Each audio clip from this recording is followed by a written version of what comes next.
Lagos has become the sporting center for the country as the state hosted the Super Eagles of Nigeria for their qualifier ahead of the World Cup 2022. The state also played host for the Aisha Buhari tournament, with various teams across the continent coming to showcase some of their best female talent. Hello and welcome to a brand new episode of This is Lagos.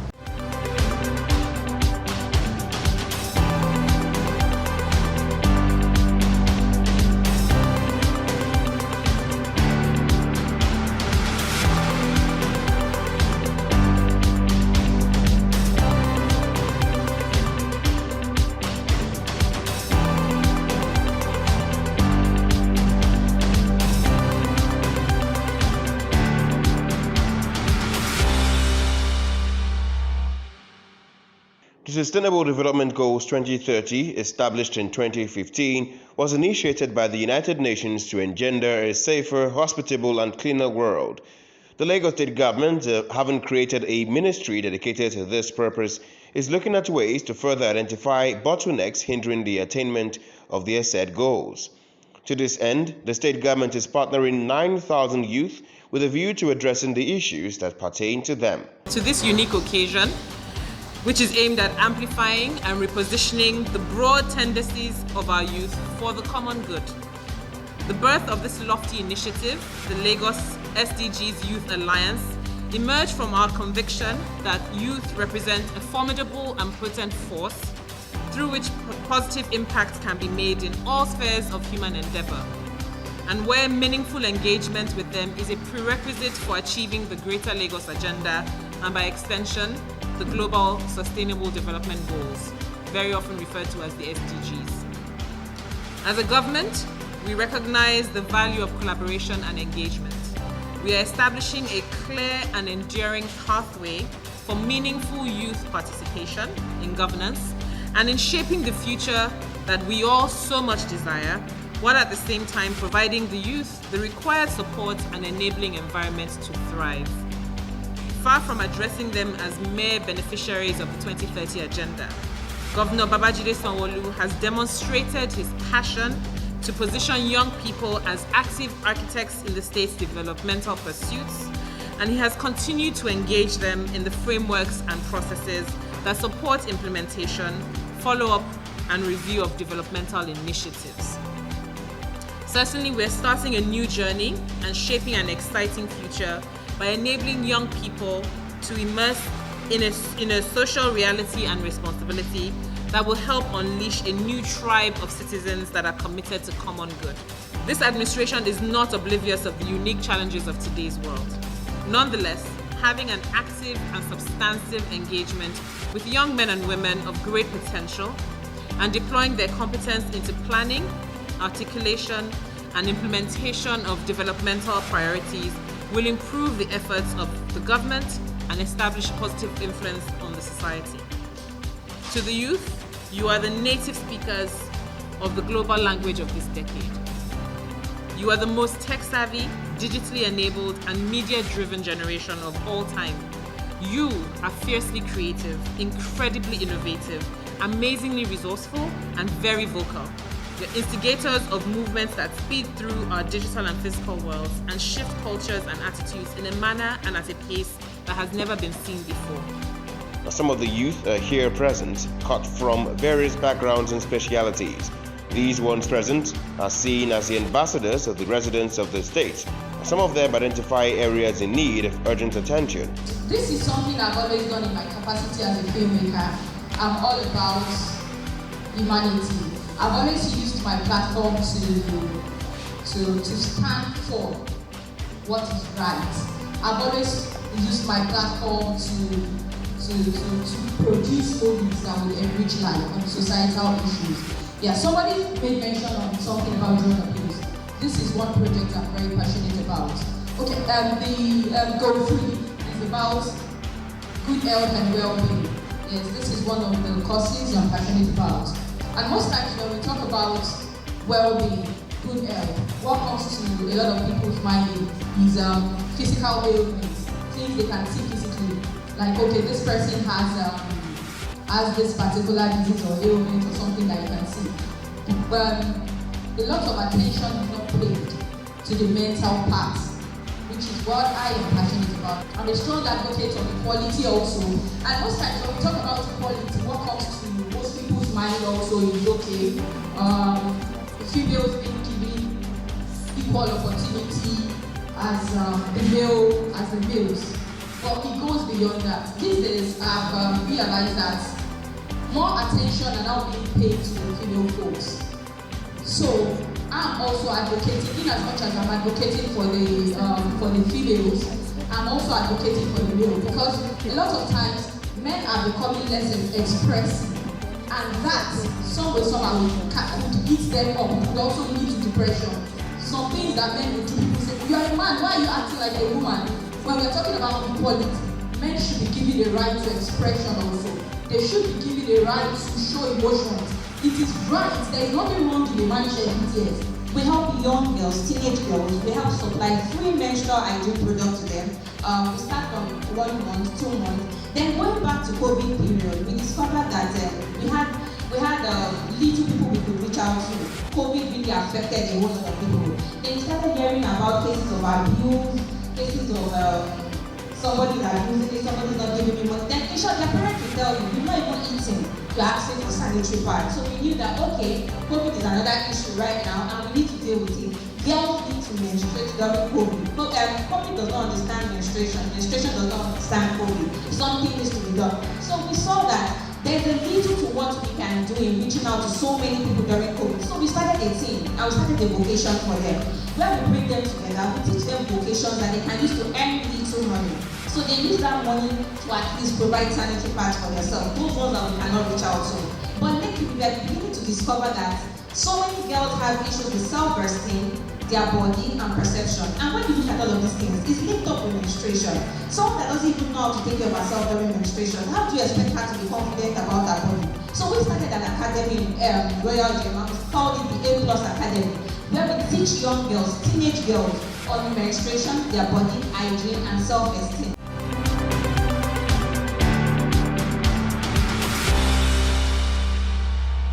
The state government said identifying with the youth is the only way to secure a better future for the state and the nation at large.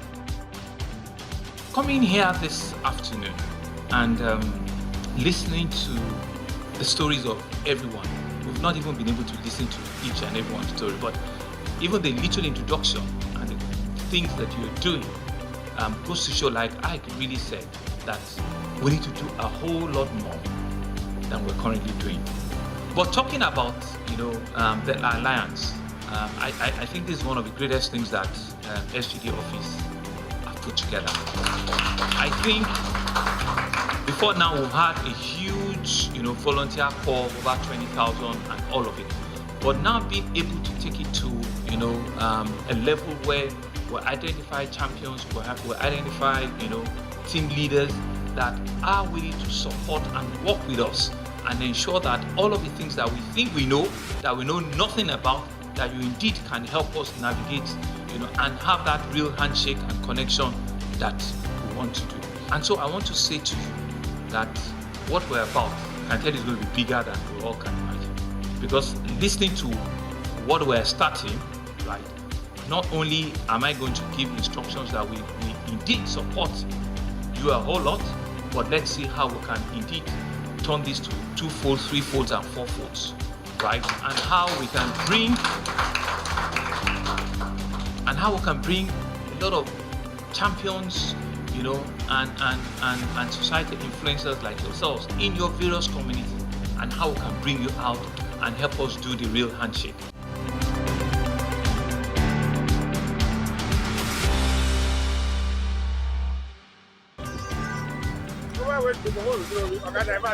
Flooding have become synonymous with some parts of Lagos. Any sustained period of rain would automatically mean roads and streets along Marina, Lekki, Oshodi, and Victoria Island become a part of the aquatic splendor. Avoid the Garaba Road, loot.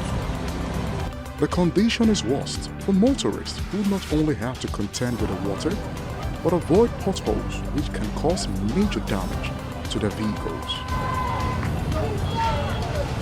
Several factors are responsible for the constant floods in part of the state. One of such is the proximity of the state to the ocean. Sadly, of all the countries along the River Niger Basin, Nigeria is the only country in the downstream, meaning all water channels end on the nation's shores. Another challenge has been the lack of maintenance of water channels, blocked drainages, clogged canals, and buildings situated on waterways. All contribute to the heavy flooding in Lagos, leaving residents frustrated. For me, I know that we do construct gutter before the main road. Why is it that this one is upside down? So I believe that gutter equally is supposed to be fixed. Like Jakonde, which I know very well, the way the place was being constructed, they're different totally from waiting they put there now. You know, most of the places, as in the drainages, most of the drainages where they're there, they don't build out on top. They don't block everywhere. So things like that can cause flood. Given the recent flooding, one may be tempted to ask that of what benefit is the warning by the Federal Ministry of Water Resources to the Lagos State government on the need to take necessary steps to prevent the crisis. And while you may juggle to find what the response could be, remember, the rains are still here with us.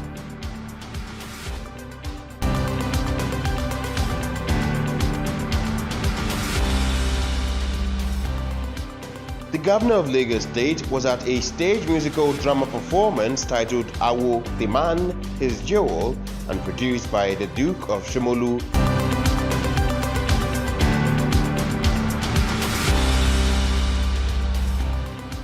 And he says, never mind, I'll support you. I'm talking of none other than the governor of Lagos State, Mr. Babajide Sanwo-Olu. Thank you, sir. Thank you, sir.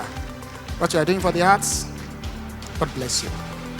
And you have one man, one of your lieutenants, that makes it possible for us to just keep going on and going on. We're talking about your special advisor on culture, arts and tourism, Mr. Solomon Bono. Thank you so much. He's a big, big brother. Thank you so much. The Vice President of the Federal Republic of Nigeria, Professor Yemi Osinbajo. Her Excellency, the wife of the Vice President, Mrs. Dolapo Osinbajo. The Speaker of the House of Representatives, Honorable Femi Gbajabiamila. His Excellency the Governor of Lagos State, Mr. Babajide Sanwo-Olu. Members of the Lagos State Executive Council, all former governors here represented. We're here today strictly for Awolowo, the story about the legend. This is a well-belated theatrical show which should have obviously taken place a long time ago, about the leader of the Southwest, the renowned leader of the Southwest. And to be honest, he has taken a radical young man from Anyam State all the way in Akwa Ibom State to put all of us together in this room today to be able to stage a show about a great phenomenal figure like Awolowo. In 1955, a young man from Odo Ijesha in the Southwest, right, actually embarked and was given the free education scholarship, which Awolowo obviously put in place. And that allowed him to progress all the way to the tertiary institution, and of course included the bursary and scholarships to the United Kingdom to further his education. That young man went on to work for WNTV, WNBS. He went on to work for West African Portland Cement. Most of these companies were investing companies of the Odua Investment Company, who are also present here today. And of course, that young man is my father, Mr. Timothy Olusegun Agbola, an Odo Ijesha man, a beneficiary of the Awo Free Education Scheme. And when Joseph Edgar asked me, would you rather be at Aremu or would you rather be at Awo? I said I love both of them, but I'll choose Awo. The Vice President Yemi Osinbajo and other dignitaries present gave their remarks on the drama presentation and what Awolowo stood for in the Southwest region. Let me very quickly commend Mr. Edgar and his team for what they have done. What they've done tonight, or what I have seen and heard tonight, is simply what I call immortality. It is oftentimes we hear of people living or being brought back to life through books, through literature, through movies, through plays. But very rarely do you hear people being brought back to life, immortalized through musicals. Musicals are reserved for the rarest and the greatest of them all. That is what has happened tonight. I'm indeed happy and excited that we can bring back the glory of the Glover Memorial. And where this has come from, let's bring a whole lot more. Let's bring theater, let's bring arts, let's bring history back to Lagos, to Western Nigeria, and to what we usually know and hear about in years past. But for we Lagosians, one thing this story has taught us, a lot of people, I think the great cast, the musicians, everything you've done very well. But I think one of the things we need to take away is the story about Lagos. But more importantly, the story about Bejuleki. Sitting here and hearing that for a lot of us that had forgotten or did not know that Papa was kept behind bars at Bejuleki, and he made a prophetic curse that place is going to be flourish, is going to do well, is going to be prosperous, is the prayer that Paulo prayed on Bejuleki and the Lekki town, that Lekki today is the most talked about real estate, the most talked about property development in the whole of this country. And so for all of the people in Lekki, the refinery, the petrochemical plants, the seaports and everything, because there is no other place we talk about in this country. Everybody wants a property or a land or something in Bejuleki or Lekki town as it is. There's a town called Lekki town, and that was where Papa was incarcerated. That was where he was kept.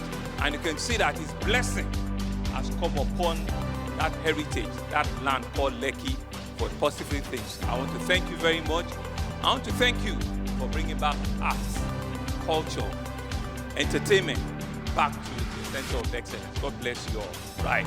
Let's have another one for the Duke. Mr. Babajide Sanwo-Olu, after watching the drama, said the prophecies of Awolowo are still prospering the Bejuleki axis of the state, as he once was a prisoner in a said premises. It's important, especially for the younger Nigerians who hitherto will not have the privilege and the opportunity to be able to reflect back and know what life truly was, for the likes of our Awolowo and all of our fathers and grandfathers, right, that built this country.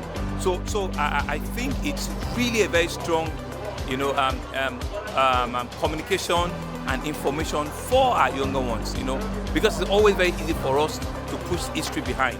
So what this play has shown is that indeed it's time. It's not just, talking about entertainment.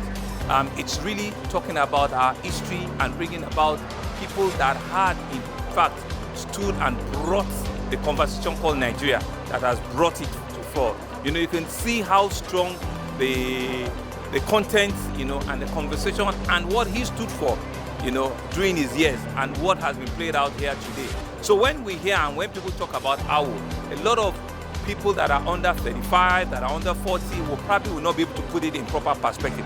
But just sitting back here and watching this the last 2 hours, they can begin to connect that indeed these were great men.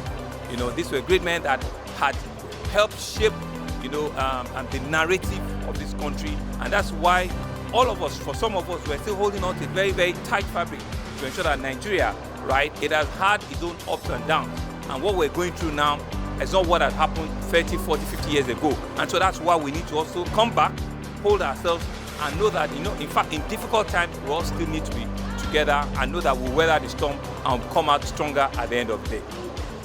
And like what I said, Ibejuleki is a word to take away from me. And that's why he had prayed on the land called Ibejuleki. And you can see how flourishing that land is today.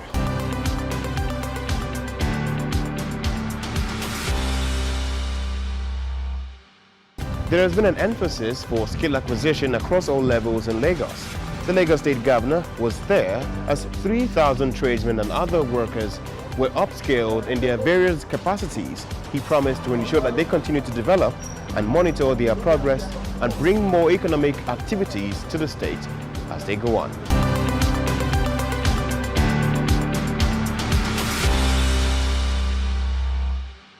Goal 8 of the Sustainable Development Goals identifies decent work and economic growth as critical to advancing a society. The Lagos State government is keen to improve the capacity of its artisans as it is graduating 2,000 of them here, having undergone an 8-week training in various capacities and competences. We learn a lot. You see, from bookkeeping, health and safety, then in terms of our work, this is my job. We learn because what I don't know before, I really, I left school over 20 years ago. But when I started to continue, I know much. We learn ICT, you see, a lot of things that I don't know into computer. They taught me in the area of how to communicate with our customers, then how to deal with them, then how to perform according to the work I do. I am an engagement consultant. So how to be very, very appreciative with my clients. I learned a lot because they taught us how to manage our business. Before, I didn't even know that when let's say my customer comes to my shop and asks me that, please, so I want to buy something and I'm going to give you the money next day. We have to let the person know that if the person asks to buy it in credit, we know that the capital, she's holding our capital. But when they taught us, I learned that I can be able to tell my customer, please, and please, I want the money right now because I can use the money to buy the goods in next time. The people that came from Akwekon for this training learned a lot. They were really impacted. They were taught English language, bookkeeping, safety, and some other things, which she tried to explain. Because the idea of keeping good records when doing business is very important. For the state government, obsolete knowledge and technology is a hindrance to the ability of small-scale businesses to expand and become employers of labor. Under my watch as your commissioner and this administration, this annual upscaling of practicing tradesmen and artisans, I believe, is a clear demonstration of government desire to ensure that our tradesmen and artisans are not detached from the rapidly changing dynamics in their chosen vocation or trades. So on behalf of my ministry and the Lagos State Council of Tradesmen and Artisans in the state, we register our appreciation to the Minister Governor for his kind gesture in approving the annual capacity building program for 2,000. Let me inform that in line with the theme of this year's celebration, which is technology and innovation, bedrock of the development of tradesmen and artisans, it is heartwarming for me to know that our graduating tradesmen and artisans have gone through an intensive technologically driven training program have been tasked to make a success of their business through innovation and promote the economic development of the state. His leadership has ensured the continual development of artisans and tradesmen skills in previous editions. We were given 1,500 slots to train artisans and tradesmen, but this time around, Mr. Governor gave us 2,000 slots. Please put on the announcement. In order to ensure optimal training for our members, I want all the graduates and the entire Masluta to appreciate Mr. Governor of the Ministry of Work, Creation and Employment for their unwavering support to the needs at all times. For the state government, obsolete knowledge and technology is a hindrance to the ability of small-scale businesses to expand and become employers of labor. Chaka.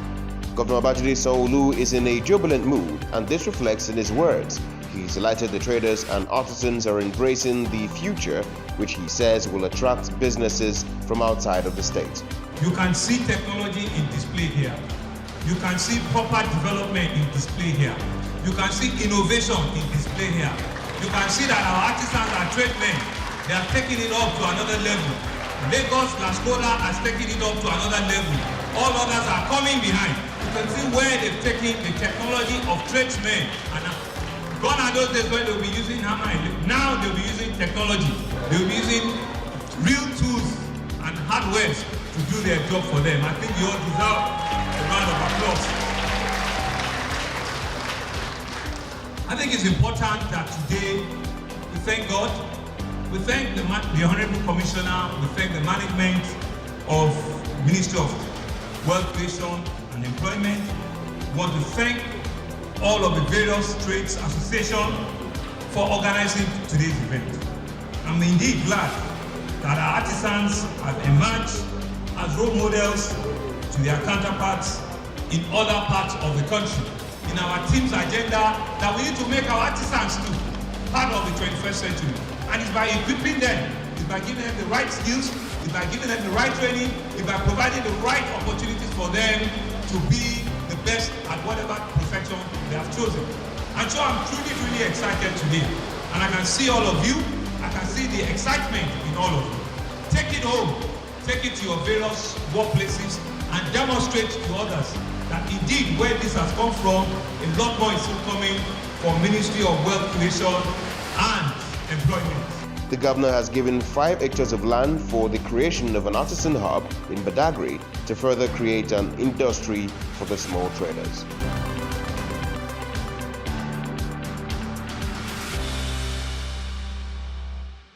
Improving manpower and looking for new ways of solving problems continues to be the emphasis, especially in a COVID-19 ravaged economy, as many businesses have continued to struggle and find new solutions to the problems that face them while the lockdown persisted. That completes our episode for this week. Until next time, I am Wilson Omoni, and this is Lagos.